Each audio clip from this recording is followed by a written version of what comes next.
guys, my name's Yvonne. And I'm Yazelle. And welcome to Chismecito Time. Our Chismecito Time is still out of commission. We're so excited because we're celebrating our 1-year anniversary on Sunday. So it's been a whole year of House of Beauty, and we want to thank all our patients that made this possible, and our amazing staff, my amazing managers. So I'm very blessed to have them by my side. Yes, we're so excited. We will be celebrating. We're throwing the house out the window. Yes. Is that how you say it? It's like a saying in Spanish, but you can still say it. Vamos a tirar la casa por la ventana. Por la ventana. We stayed within budget. Yvonne gave us a budget. It's funny because just wants to stay within budget sometimes, and then when she sees like nice stuff, she's like, yes, we want it. I'm always about the budget, and then I'm like, we'll take it. We need it. I don't know who's worse. I know. Yeah.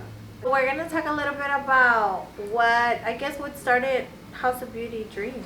The dream of House of Beauty. Yes, so Yes. tell us. Okay, so obviously I've been in the aesthetic industry for 11 years already. In August, it's been 11 years. And I feel like obviously it's taken like different steps to get here. But yeah, about a little bit over a year ago, I don't know, I felt like I wanted to do my own thing. I felt like I was ready to make my own decisions, like just kind of like do things my way, I guess. And obviously I shared it with my best friend, and I don't know, it's crazy to think how I came to life, huh? Yes. All those steps. You still worked, she still worked close by. Uh-huh. So we used to meet up for lunch. Yeah, and then I don't know, like, sometimes like you do need that support system. Like I don't know, like I feel like I did need, like I don't think I could have done it on my own for real. Like you need that support system. That's when you see how throughout the Yes. year you see how everybody's been like such an important part Yeah. of the process. Yeah. And yeah, like you couldn't do one without the other. No, like I remember calling Giselle and being like, hey, I've always wanted to be at the fountains, and then she's like, let's call, and this, like all that stuff. I'm like, oh my god, I can't believe like we did all that together. Yes, and we were really clueless, okay, because I've been managing another place for many years, but it's a corporation, so it's completely different, right, than starting your own business from scratch. Yeah. So then Yvonne had asked me like, I need you to help me like manage, and then I thought, wait, well, yes, I would love to, but I have a full-time job, and also everything's really kind of handed to me, and they train us for everything, so I really don't know how to start off, but I mean, we can figure it out together. Yeah. Because I mean, I've always been a firm believer, if like others can do it, why can't we? Like we should never limit ourselves. Right. There's always a way. Yeah. And there will be lots of obstacles and things where it seems like, oh, but again, like it's part of the process, and you need to know that. Not focus on the negative, like figure out a way. Okay, so we need to figure out how do we get overcome this, and so on. So yeah, she was like, I want to be at the fountains. And you think, well, you see, obviously at the fountains, it's we don't really have a really amazing mall here in El Paso, but the fountains is like more upscale, like dining, and they have, like these known names. So Yvonne was like, I really want to be there. I'm like, hey, well, let's just call. There was came to pick me up for lunch, and there was a leasing sign. And I have a video of wanted that. like a big one. Yeah, there was like a leasing phone number, because the mall's also like one of the newest malls in the city, and I mean not that new, but compared to the other ones, right? And so they still have vacant spaces.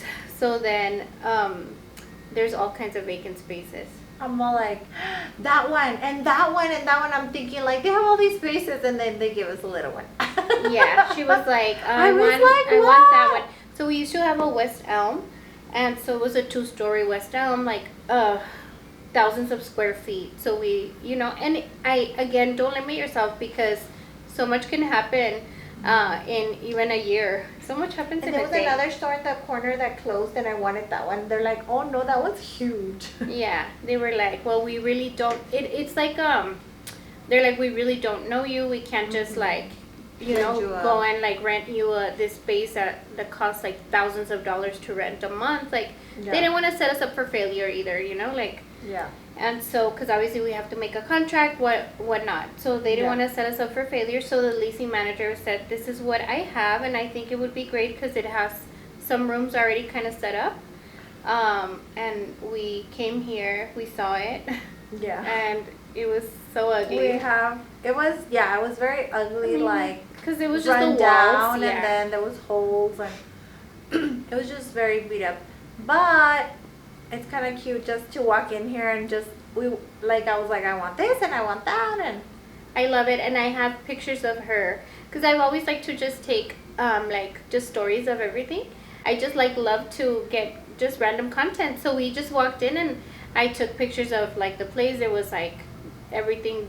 None of this was here, and then when we finally, it was a lot of steps to get to finally when Yvonne got the keys to open the door, and then we got a contractor, and she's telling the contractor, like, she already knew, like, as soon as she walked in, she had a vision of, like, I want this here and this here and this, and and then it came to life. Yeah. Mm-hmm.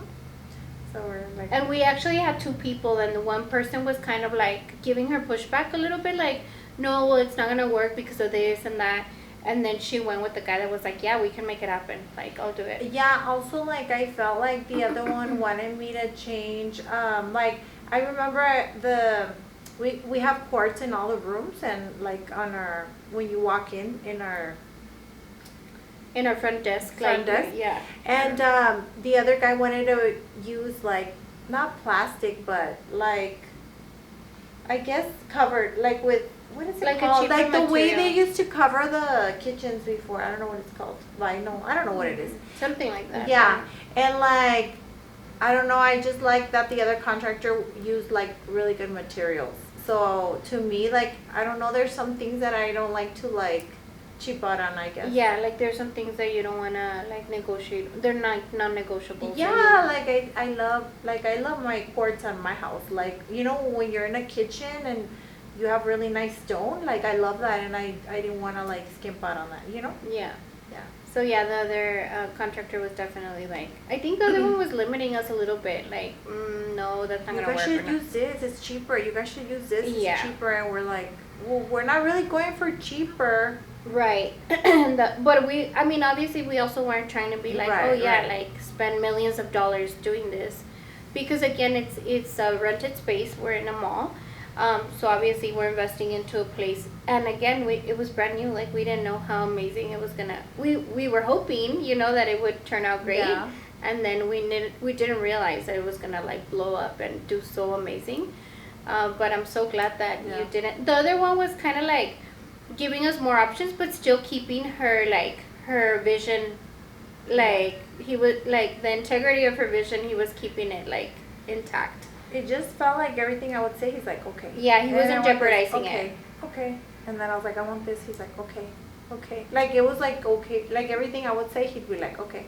Okay, I'll make it happen. Yeah, and the other one, we're like, okay, we're going with that one. That says okay to everything. And then the best part was that we were like, okay, we want all of this done, like, in 3 weeks. And things take time. There's a process to everything. All good things, like, we work hard for them. It just doesn't come, like, to life. But we did rush the grand opening because Yvonne needed to get to work. Like, all her patients were like, come on, like, we need to see you. So it took us 3 weeks. 3 weeks to open. That was crazy. From the day we got the keys. Yeah. To when it actually all, like, happened. Yeah. 3 weeks. 3 weeks. Crazy. Yeah. It's like unheard of. Yeah, I don't know how we did it. Even the property manager and the leasing manager and the people from Delta, is that they were, like, in shock. They're like, okay, so when do you plan on opening? Because there was other tenants that were gonna, like, in the process of building too and, like, opening, and they're like, oh, we're opening, like, in December and January, and we were like, we're opening in October, like, and it was like, it was already October. Yeah. And they were like, what? Like, you're gonna open before holiday, which was last holiday, right? We're like, yes. It'll be our second holiday here. And yeah, we were like, yeah, we need to open, like, now, like, yesterday. And yeah, and we thought they were not gonna let us. Like, we thought they were gonna find, like, a way. Remember, we're like, right. Like, but no, they're like, nope. If you guys are ready, you guys can see patients. So it worked out. Yeah, it was so good. It was super. And good. There's so many things. I mean, it's a lot of work. It's not just you have to get, like, like permits from like the city Yeah. and like all kinds of stuff, but yeah, it all came through. But again, I think that one person alone couldn't have done it. But I also do believe that whatever is meant to be yours, Yeah. like nobody can Yeah, like take it away. Nobody can, and God will put the right people in your path, Yeah. you know, and on your team. Yes. And yeah, like everyone that's meant to be here is meant to be here, and it's just Another thing I was thinking of, sorry guys, I'm so cold. Another thing that I was thinking is like how you and me, like we're never, like in a good way, like we're never on the same page about our attitudes. Like there's times that you're worried and I'm like, don't worry, and then there's times I'm worried and you're like, we got this. Like it just balances out, you know, because I feel like we would both panic, like we'd be like, ah. But I don't know, sometimes like when I'm frustrated, like you're like, yes. and then when you're all like, ah, I'm like, it's gonna be okay, just Yes. tell. Like we always kind of like balance Right. each other out. Yeah, one time I told Iwan, I just can't sleep. I'm stressing out about this particular situation. I'm like, why? And she's like, why? She's like, don't even stress about it. Like, it's okay. gonna I'm be like, okay. okay. I know, I kept Yeah. sending her like little like other memes, like on Instagram, like, and then it's because we are those best friends that have like our text open, our chat open, our, Yeah. you know, Telegram, like all kinds of apps open with a conversation. yeah. And then we have like a business one, like talking about business, and then sending memes I think on Instagram. I think I was sending you like Bible verses or something Yeah, about oh, like yeah. just leaving everything like in God's hands or something because you Yeah. were all stressed out. Yeah. But So. yeah, and then here we are, and a year later, so many accomplishments. Yeah. How Um, crazy. top 50 in the nation, number 44 to be exact. Yes, thank God. Yes. So we just need to finish the year strong. We're hoping to finish top 50 before the year ends, which we will. So that's it. Just keep working as hard as we've been working. The holidays are coming, so like I said, we just need to keep working for we just want to stay top 50. It's just a number that's our goal. Yes. So we were 44 in August, right? And then and in September, and then in October we're 44. So we just need to stick with those numbers and. Well, no, in August we were 100, top 100, no? Number 70 something. And then we jumped to 44. Or when we remember the first time we celebrated? No, I think in That was June in we were June? 50 something. 56. 56 in June. Like, not in El Paso, in the nation. In the whole nation. And then Yeah. I think July it started, it was fluctuating, and then in August we went down to 43. And that's when we went to celebrate. And then September we stayed, and then October she just told us we're 44. So we just need to stay in those in the top 50. That's our goal for this year, and it's gonna happen. So we're excited for that. Right. Anyway, so now I guess we're gonna be answering some questions that Yes. people ask. So we're all excited. Okay. We're ready. Okay, so your first one is, what did you guys want to be when you grew up, and how different is that from what you do now? Oh yeah, that is crazy. I wanted to be a teacher. I wanted to be a teacher. Like when I was little. Like I remember I wanted to be a teacher. Just, I guess, to help, the kids or whatever. And then I didn't really give it much thought. I don't know, I feel like these kids now are so smart and they're already like picking their careers. And I wasn't like that. I was like, like very like, let's see what I do. And I guess my family was that family that's like, oh, you'll get married and you'll have kids. You don't need that good of a job, Right. So nurse was not in my, like that wasn't what I aspired to be or a thought. Yeah, it wasn't until I finished high school that it got in my head to be a nurse. Mm-hmm. And you? I wanted to be a lawyer, and I'm so happy, and I thank God so much that I never went that way. Just because I feel like now I'm like, I don't think I have what it takes, like to, I don't want to, I feel like you have to be really, your brain has to be in it. And like in it to win it. I don't know, I think lawyers are so smart, and not that I'm not smart, but it's just not something that I want to. I think they waste a lot of their energy too. Like I would be stressing. There's so many cases that I'm like, no, I wouldn't want to be a part of any of that. Like I love Like my the job. law's so complicated, I guess. It's so complicated, yes, and then just There's like loopholes. It's not straight. It's not a straight. yes.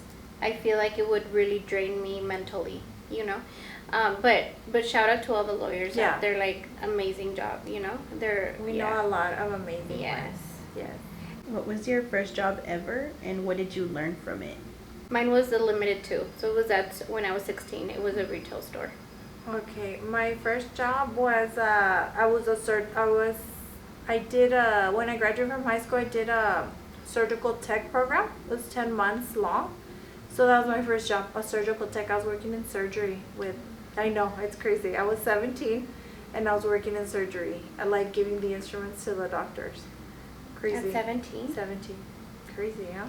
I'm like, were times different back then? Because how are they allowing, like now I feel like you gotta, you know, it's a liability, like if you have a minor working in most places. Well, I graduated from high school I was about to be 17 when I graduated from high school, and then it took me 10 months, so yeah, I was still 17. I couldn't be in the x-ray room, I just knew that. I couldn't do x-rays for like 3 months. And then, yeah, I turned 18, and then I could do everything. But yeah, that was my first job. And it taught me how to be, like, responsible, I guess, a grown-up, because I was still a little girl. Right. My first job, I had the strictest boss ever. I'm still friends with her to this day. But I learned that, you know, like, I want to be challenged. Like, everybody was scared of her and they thought she was mean. Like, nobody liked our boss. I hope she never hears this. I loved her and I respected her because she was such a hard worker, you know, and she taught me that. Like, you know, always go by the book. Like, she taught me a lot about integrity and, like, you know, it's so easy when you're managing a store. Like, you're not the owner, you're the manager, you know. And, you know, to be a lot of like, oh, giving your friends discount, like all this stuff, I feel like she really put that in me, like to just always have integrity at work and to work hard and then I've been successful in every single job, but she taught me everything that I knew. Yeah. All my stores have been like top performing stores. Okay. Did anyone doubt you or think you couldn't do it? How did you prove them wrong? I mean, yeah, I guess, because I was so young, I guess, like, they would call me baby tech, and I guess, yeah, you have to prove yourself, because everybody's older, you're a little girl. I remember people telling me, like, you need to walk like you own the place, stop slouching, like, you know, I was little, and I was working in a hospital full of, like, doctors and full of people, so I would, like, slouch a little. And you feel like little, and they're like, compared to yeah, them? they're like, you know, walk like you own the place and this and that, and yeah. I love that. Yeah. You know, it was something crazy for me that kind of made me feel a little bit like less, or not that people didn't believe in me, but I felt like I didn't believe in myself, because I like in my industry, I was probably like very minority, like of, you know, doing conference calls and, you know, being in front of a president of a corporation or speaking like that, or having visits from corporate like people. It makes you feel like a little bit intimidated. And I always felt like I have an accent, like, because my first language was Spanish, and so that kind of held me back. Like, I would get so nervous to get on conference, to like share or anything. So it kind of like held me back from growing a little bit, to bigger, just because I was like embarrassed. I didn't want to be on conference, you know? And now I'm like, I'm leading this conference, 50 people, whoever's on. But that kind of like held me back a little bit. And now if I could go back and tell myself, like, be more confident, like, you got this, like, you know, Yeah. I wish I could tell my old self that. What made you want to get into aesthetics and injectables specifically? Well, I've said this a few times, but yeah, I was a patient first. Like, I was a patient. I went for Botox when I was 31. And obviously it wasn't something that I was like actively seeking to do.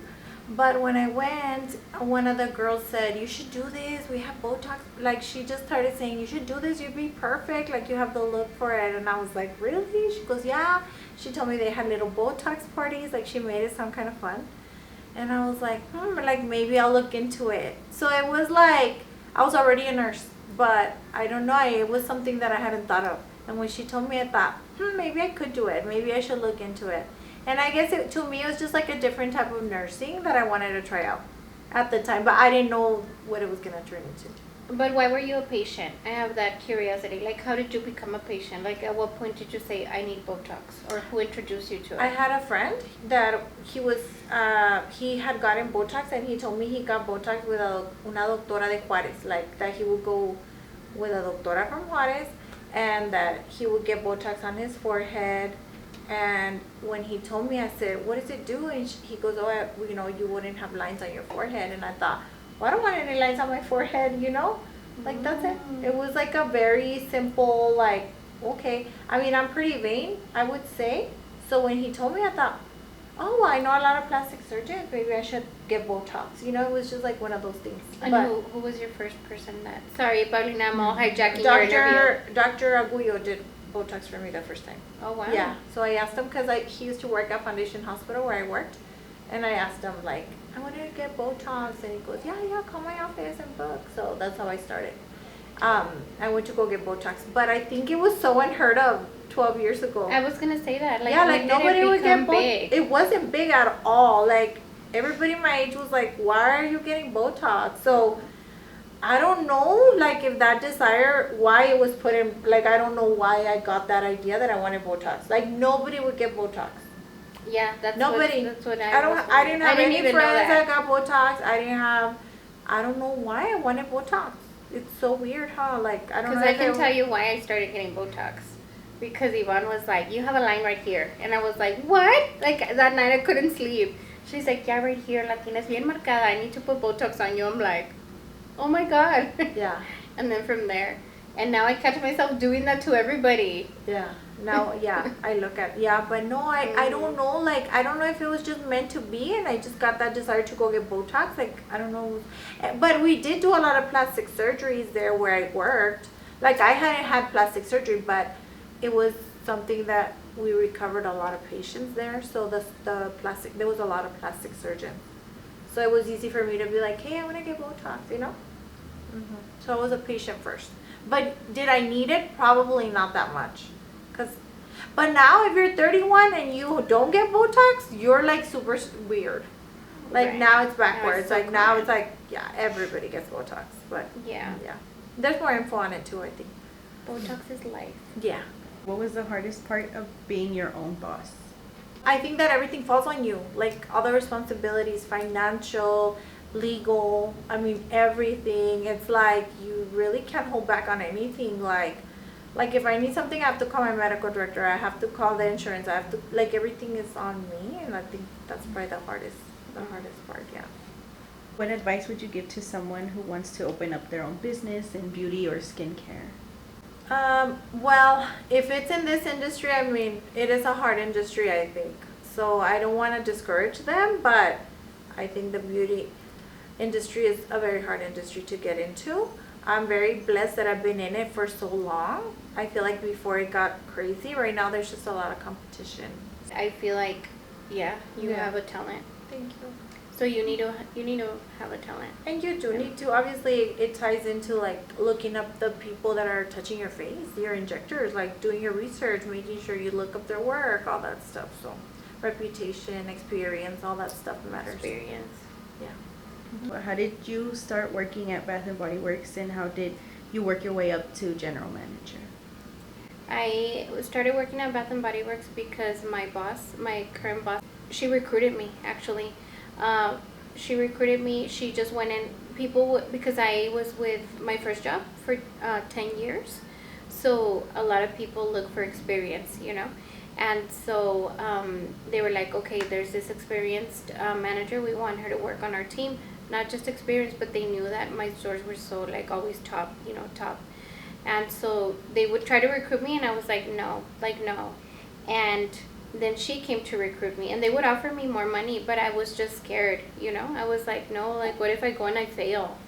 So then with her, I finally, when she went to go try to recruit me and like to say, hey, I have an offer for you, she obviously did offer a lot more money. I was like, what? But she also, I felt like something really good about her. Like I felt like in my heart I knew that we were going to work together for a long time, and she's a great boss too. And so anyway, that's what I guess I felt so comfortable with her, and I felt like I knew her, and she did offer me she had a really good offer for me, and it was that time where you're like, okay, what if it doesn't work? But that was like, what if it does? And I'm ready to, I've been here since I'm 16, so I went with her, and she brought me to Bath and Body Works. What's the hardest part about managing a whole team? Have you ever heard the saying, cada cabeza es un mundo? Everybody's the main character in their own story, So it's really hard to create a really safe and inclusive environment. Sometimes you tend to like more, obviously, the people that are performing more, And so it's, sometimes there is really no competition because we don't work on commission, at least upstairs. It's a bigger group. There's 50 employees right now. But again, just getting everybody on board on the same page, being honest, I think that's what's hard, making sure everybody gets along, and that there's no issues, that creating a safe environment for everybody to feel like safe and included. That's the hardest, most challenging part. What makes a good manager in your opinion? I think a good manager is definitely like someone that is a leader, and someone that is going to practice what they preach, Like there's nothing that I will ever ask of my team that I wouldn't do. So I do, we have to sell, and we have to connect with patients or customers and have this genuine connection. And you'll for sure will see that I'm the first one connecting with, and leading the way. And I think that's what makes a good manager, is someone that has leadership qualities. And not just with the office things or the professional things. I'll clean the restrooms too, like if I see, because I take pride in my store. I want the restrooms to be clean. I want, our area to be clean. So I'm not like, oh, I'm the manager, I don't clean the restroom. Like I'm going to clean the restroom. I'm going to make sure that everybody, feels good and stuff like that. So those, just having good, there's a lot of great qualities that a leader has. What were the biggest struggles you faced along the way? For me, one of the hardest things for me in all the years that I worked, I did have, I don't even know if I want to share this, but like I had somebody call, report me to HR because of favoritism. Like they thought that I had favorites. And again, I think that it's not that you favor people, it's just some people are harder working than others. So as a business owner or a manager, who are you going to schedule? Someone that's making all this money for you and for the company, or someone that's not? I think the hard part for her that I see is like being the boss, but also being like our friend, because she's, but still being the boss and being a leader, and just also we have a relationship with, with our nurses, trying to and separate our that. staff. Yes. Being a boss and being a friend. Yes, because sometimes even though she's our friend and she loves us, there's still times where she has to coach us, and and I think that's probably the hard part for her. She's like, Giselle, you handle it. You go be the dad. Sometimes I do make Giselle do stuff for me. Because she knows how to talk better than me, to the staff. Did you guys ever think about giving up? No. No, we never did. No, that never crossed our head. Never. I don't think so. What kept you going? My children, girl. my kids. I don't know. I think, honestly, well, for me, I guess it was my patience, but I just think it was just meant to be. I don't know how to explain it. Like, it flowed. I just felt like God was like putting everything in place, you know what I mean? And also, like, you love what you do, Yeah, so it's not like you're gonna quit on something. I don't want to say it was easy, because that's not what I'm saying, but it just almost like I have very loyal patients. Like I promise you, they were like, as I was transitioning, they're like, when can you see me? And then I said, I'm transitioning. Okay, well, can you see me somewhere else? Like, they were very I'm just very blessed. Like, God is really good. God is good all the time, and I just think maybe he knew that I needed that to give me strength, but I don't know. I don't know. It wasn't a thought to give up, or, it just kept me going. I don't know. No, but it was scary. It was never a thought to give up, but I know it did feel scary at one point. Like, okay, are we gonna sign this contract and open this place? And so that was reassuring that the patients were like, Ivan. So she was like, all right, we got this. Yeah, we got this. We're gonna be okay. They're gonna come. They're all gonna Yeah. come. Yeah, and then when we opened, yeah, it just got booked right away. So, and I know that God knew that I needed that. Like, I needed to see the people like show up. It was like, And they showed up. we were booked like the first day, you know. Thank God. Mm-hmm. Yeah. You guys ever had people underestimate you because you're women? Yes. 100%.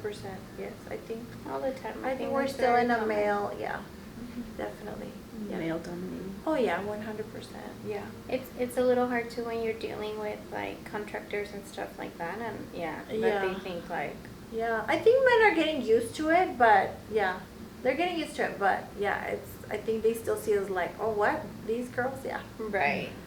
What's one mistake you made early on that taught you a big lesson? I think maybe we didn't negotiate that well because we were so like we wanted Excited. something. We were so excited, and sometimes like me, I'm kind of like set in my ways. Like sometimes I want something. Like I'm like I want the fountains, and I want it now. I want it now. I'm very like, to me, there's things that, I don't know. I just had this vision. I wanted to be here, and I think we could have negotiated better. Yes. We didn't even know we could get a commercial like A broker. a broker. So we didn't get a broker, which is fine. It's not that they tampoco nos vieron la cara, like but it was. I think it was also. It's kind of like when you're buying a house and then you just go and you like it and you buy it. But then if you get a realtor, the realtor's like, hey, can you give them a free washer and dryer? They get you more like little Yes. things. So it's not like, you know, it's not like, oh my God, they screwed us over. Like Giselle said, it's just, I think we could have negotiated a little bit better on some things. But, you know, at the end of the day, I did want to come here. Yes, and also And- we felt like when you're getting your first house, you're like, you want to just get your house. You know, you don't, and you almost feel like. You don't know which questions to And, ask. You don't know which. and you want to just get it, and you almost feel like you have nothing to offer. You forget that you're the buyer and you have the money and you're the one Right. that's. So Right. but you feel almost like, pick me, like, you Yeah. know, like, please let me buy your Yes. house. And so it was kind of like that, like, oh, please let us be a part of, you know, of the fountains. And now we're like, And now just like now looking back, we're like, we probably should have walked in like, no, you guys want us you to. want our Yeah, business yeah, here we- because yeah. we're going to bring a lot of people, a lot of Right. patients to the fountains. you Yeah, and now they see it, Yeah. but like now, you know, we're already here. But And they come get a service, they go eat, like it's beneficial for the center, Yeah. you know? Yeah, and it's a lot of foot traffic that we're bringing, so Yeah. I feel like, that was a learning for us. yeah, that was for sure. How do you guys define success now versus when you were younger? To me, success now is knowing that, that I love what I do, like, and that I am happy and that my kids are happy, and just like a slow morning, you know, and I'm like, okay, that's success to me, you know, as long as not overworking myself to, you know what I mean? Like, it's like, Yeah. like, yes, we work hard and we're hard workers, but we're still, like, I never miss anything important in my kids' lives, ever. You know, I'm not an absent mother because I'm working so much. So work is a part of my life, and I feel like very successful because I get to do what I love, but I also get to be there, you know, with my I think family. same, like, yeah, I feel successful because I get to do what I like. I get to provide for my family. I get to take my son on vacation when I want to. If I want to, like, buy something nice for myself, I can do it. Like, yeah, I think all the experiences that we give our kids, like, yeah, for sure I do feel successful because I do love what I do. And my patients make me feel successful every day. Like, my patients always treat me like I'm a celebrity all the time. I think, to me, that's how I take it. Like, every day, every patient that I see, I feel like they're always like, Yvonne, like, They throw a party when they see her. yeah, like, can you imagine every person that sees you all day is like, oh my God, Yvonne, how are you? Like, I don't know. It feels. Well, not just here. I think that happens everywhere we go. Anywhere we go. It could even be not in El Paso, in another city. And then we just hear like, Yvonne. I'm like, what? Oh, I'm very blessed. I really, to me, that's like, what, if that's not success, like, I don't know. That's happened in Miami. Yeah. That's happened in Florida. Duh. That's happened in Dallas. That happened in Las Cruces. Like, everywhere we go.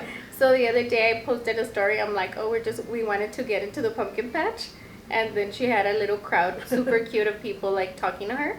So I tell her other best friend, like, I'm like, no, pues we're waiting for our local celebrity to finish signing autographs. Yeah, no, I'm very blessed. I'm very blessed. When I go out of town too, like my patients, they always treat me like, Yvonne's coming. I'm like, oh. Yes. Yeah, it's really nice. Odessa Yeah. Queen. Yeah, no, I'm very blessed. Lovington. Yes.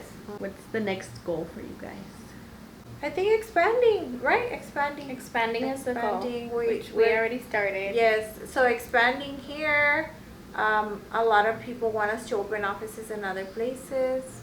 So we're working on all that Other stuff. cities. Yeah. Yeah. Other Yeah. cities here, but we also Yeah. love this space so much because it's Yeah. we've Too outgrown it. We've Yeah. outgrown it. Yeah, we have. But so. we love it. Yay. So let's see what happens. Maybe we'll Let's see what 2026 has for yes, us. yes. So like I said, right now we just need to finish the year strong and then let's see what God has for us next year.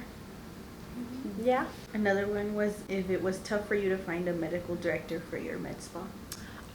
You know what? I have made a lot of connections throughout my life, thank God. I have good relationships with a lot of doctors. And it's very important, like, not to burn your bridges, to always, like, I don't know, I feel like even right now, I have a lot of plastic surgeons. I'm so blessed that want to work with me. So all those connections that I've made, I mean, they've helped me. So it was not hard for me to find a medical director. But I do have a lot of connections that I've made throughout the years. I just think, like, honestly, like, just kind of, like, just being nice and just helping other people. I'm always referring people to, I don't know, they're connections that you make, and I don't know. But also, I need to say that a medical director is not gonna just go with anybody. They obviously have seen how she works. They know her integrity, her work ethic too. They're not. So it was easy for her because they know that me. They know Yvonne's how I always work. been a hard worker since I know her. Like in high school, she graduated earlier. You heard her. She graduated early. She said it earlier. And with work everywhere, like the most hardworking employee, most dependable, like flexible. So it's also like they knew who they were. They knew. Yeah. Did you have a mentor? I mean, when I started working, I know that I was hired without experience for a reason. Like, I do know that the plastic surgeon that I worked for, he liked to hire and train not himself, but like between him and his staff, and he would bring trainers. So that's how I was. So I'm gonna say it was the first plastic surgeon I worked for, Dr. Sozer. I would say he was my first mentor for this. Okay, guys, morning or night workers? Morning. Favorite work snack or coffee order? Starbucks, caramel macchiato, I think. Starbucks chai tea. One thing that motivates you instantly? Good music. Like, if there's no good music, I'll be like, who put this music on? Put some Bad Bunny. And then it gets me going. Cold air and my little tea. My little energy tea from Herbalife. And what is the biggest flex in your career so far? I think just being recognized for my work. Like, not like, oh, because she's cool or she's nice, like, because I do good work, Exactly. Yeah. Yes. And to me, the biggest flex is being top 44. Since we opened here, I'm like, okay, I knew it was a little different. Over there, I'm always like top third, and I've been recognized many, many times. I've gotten like Best Manager in Bath and Body Works award. And so I was like, how are we going to incorporate those things into here? Like, how does it work? And then little do you know, I'm like, oh yeah, we're going to be. And I always said since we opened, like, #1 in the nation, that's what we're going for. We're going for top 10, baby. Yes, but biggest flex is definitely in our numbers. Like, Yes. Number Yes, 44 our numbers. in the nation. Yes, in the nation is what we're striving for. Not local, like more in the nation, thank God. Right. Yes. All right, we're coming for your top 10 in the nation. Thank you so much, guys. Thank you for hearing all our backstories and taking the time to hear us. And we'll see you next week. Bye. Bye.